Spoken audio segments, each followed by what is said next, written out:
Laksan, kuliner khas Palembang yang mirip pempek lenjer menjadi salah satu favorit saat Ramadan. Potongan lenjer ikan ini disajikan dengan kuah kaldu udang bersantan atau kuah susu sesuai selera. Perpaduan rasa ikan yang lembut dengan kuah gurih membuatnya menjadi pilihan menu berbuka yang menggugah selera setelah seharian berpuasa. Pakai laksan Kenapa udang. pilih laksan? Karena orang Palembang ya, jadi memang makanan-makanan Palembang tuh udah pilihan buka puasa yang paling enak. Berarti menu wajib berarti ya? Ya, Itu gimana rasanya? enak banget, gurih banget, pas sama lidah kita.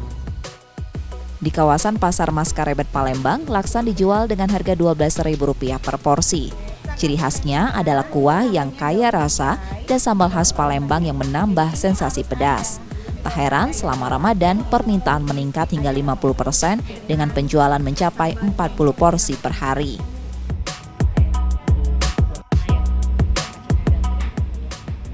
Enak, seger banget ya. Bikin selain dari kuah santannya itu sangat gurih, jadi menambah nafsu makan, pengen makan terus. Puasa itu mungkin sekitar ada 30 porsi sampai 40 porsi.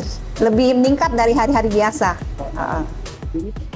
Proses pembuatan laksan pun cukup sederhana. Bahan utama lenjer terdiri dari ikan tenggiri, air, garam, penyedap, putih telur, dan sagu tani.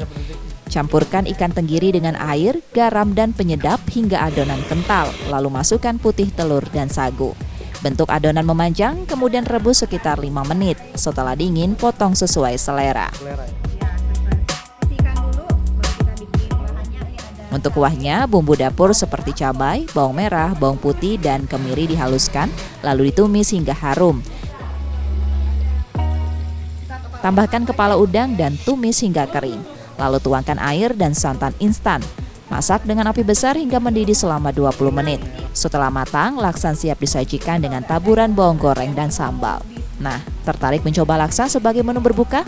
Bisa langsung mengunjungi kedai atau membuat sendiri di rumah.